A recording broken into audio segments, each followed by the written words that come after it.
ಪಂಜಾಬು ಆ ಕಡೆ ಹೋಗ್ತಾರೆ, ಗಾಡಿ ಎತ್ಕೊಂಡ್ಬರ್ತಾರೆ, ಸುಣ್ಣ ಬಣ್ಣ ಬಡಿತಾರೆ, ಓಡಿಸ್ತಾರೆ. ಪ್ರತಿ ಸ್ಕೂಲಲ್ಲಿ ಹುಡುಕಿದ್ರೆ ಒಂದು ಗಾಡಿ 2 ಗಾಡಿ ಸಿಗ್ತದೆ ಸರ್. ಎಲ್ಲ ಮುಗ್ದೋಗಿರೋ FC ಇಂದಿರೋ ಗಾಡಿ ಆಲ್ರೆಡಿ ಸ್ಟಾರ್ಟ್ ಮಾಡಿ. ಹೌದು ಸರ್. ವಾಹನಗಳೆಲ್ಲ ಸುಮಾರು ನೋಡಿ, ಇದೆಲ್ಲ ಸೀಸ್ ಮಾಡಿ. ಎಲ್ಲ ಆಲ್ರೆಡಿ ನಾವು ಸೀಸ್ ಮಾಡಿರೋ ಗಾಡಿ, ಸ್ಕೂಲ್ ಗಾಡಿಗಳೆಲ್ಲ ಸೀಸ್ ಮಾಡಿರೋಂಥವೆ. ಯಾಕಂದರೆ ಪ್ರಯಾಣಿಕರ ಹಿತದೃಷ್ಟಿಯಿಂದ AC ಬಸ್ಸುಗಳನ್ನ ಕಂಟ್ರೋಲ್ ಮಾಡಬೇಕು, ಮಕ್ಕಳ ಹಿತದೃಷ್ಟಿಯಿಂದ ಶಾಲಾ ಕಾಲೇಜುಗಳು ಮಾಡಬೇಕು. ಈ ರಸ್ತೆಗಳು ಉಳಿಬೇಕು, ಟಿಪ್ಪರ್ಗಳನ್ನ ಅವಳಿ ಈ 3 ಉಳಿದ್ರೆ ಒಂದು ಇದು ಆಗ್ತದೆ. ನಿಮಗೂ ಒಂದು ಹೆಸರು ಇದು ಆಗ್ತದೆ. ಬೆಳಗ್ಗೆ ಹೊತ್ತು ಟಿಪ್ಪರ್ ಗಾಡಿಗಳು ಅವಳ ಜಾಸ್ತಿ, ರಾತ್ರಿ ಹೊತ್ತು ಸ್ಲೀಪಿಂಗ್ ಕೋಚ್ ಬಸ್ಸುಗಳು ಜಾಸ್ತಿ. ಈ ಸ್ಕೂಲ್ಗಳವರು ಬಂಡವಾಳಗಳು ಹಾಕೋ ಬದಲು ಸೆಕೆಂಡ್ ಹ್ಯಾಂಡ್ ಗಾಡಿಗಳು ತರೋದು, ಬಣ್ಣ ಬಳಿಯೋದು, FC ಇಂದಿರೋ ಒಂದು ಗಾಡಿ ಇದ್ದರೆ 4 ಗಾಡಿ ಓಡಿಸೋದು, ಈ ಥರ ಮಾಡ್ತದೆ. ಅದ್ರ ಸ್ವಲ್ಪ ಗಮನ ತಗೋಬೇಕು. Thank you. ನಿಯಂತ್ರಣ ಬಸ್ಸುಗಳಿಗೆ ಒಂದು ಕಡಿವಾಣ ಹಾಕಬೇಕು.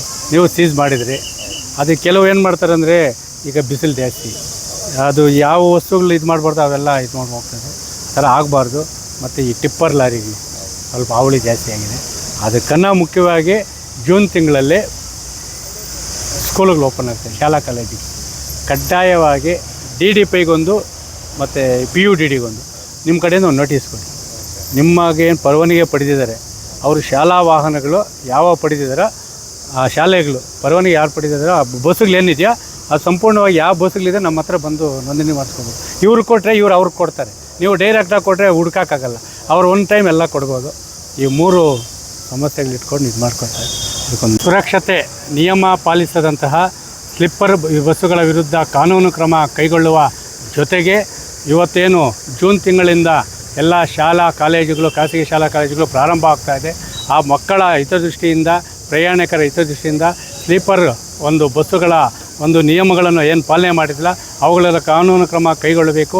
ಮತ್ತು ಮಕ್ಕಳ ಹಿತದೃಷ್ಟಿಯಿಂದ ಶಾಲಾ ಕಾಲೇಜುಗಳ ಬಸ್ಸುಗಳನ್ನು ಕಡ್ಡಾಯವಾಗಿ ತಪಾಸಣೆ ಮಾಡಿ ಅವಧಿ ಮೀರಿದರೆ ಅಂತಹ ವಾಹನಗಳನ್ನು ಸೀಸ್ ಮಾಡುವ ಮುಖಾಂತರ ಅಂತಹ ಶಾಲೆಗಳ ವಿರುದ್ಧ ಕಾನೂನು ಕ್ರಮ ಕೈಗೊಳ್ಳುವ ಜೊತೆಗೆ ಅಕ್ರಮವಾಗಿ ಓಡಾಡುವ ಹೆವಿ ಟನ್ನುಗಳನ್ನು ಏನು ತುಂಬಿಕೊಂಡು ಅಕ್ರಮವಾಗಿ ಓಡಾಡುವ ಟಿಪ್ಪರ್ ಲಾರಿಗಳ ಹಾವಳಿಗೆ ಕಡಿವಾಣ ಹಾಕಬೇಕಂತಲೂ ವಿವಿಧ ಬೇಡಿಕೆಗಳನ್ನು ಈಡೇರಿಸುವಂತೆ ರೈತ ಸಂಘದಿಂದ ಮತ್ತು ಪ್ರಾದೇಶಿಕ ಒಂದು RTO ಅವರಿಗೆ ಮನವಿ ನೀಡಿ ಗೊತ್ತಾಗ್ತಿದೆ. ಇತ್ತೀಚೆಗೆ ಏನು ರಾಜ್ಯ ಮತ್ತು ಬೇರೆ ದೇಶಾದ್ಯಂತ ಸಂಭವಿಸುತ್ತಿರುವ ಸ್ಲಿಪ್ಪರ್ ಬಸ್ಸುಗಳ ಒಂದು ಅಗ್ನಿಕುಂಡ ಏನಂದರೆ ಆರಾಮವಾಗಿ ಮಲಗುವವರೆಗೂ ಆರಾಮವಾಗಿ ನಿದ್ದೆಗೆ ಜಾರ್ತಾ ಇದ್ದಾರೆ.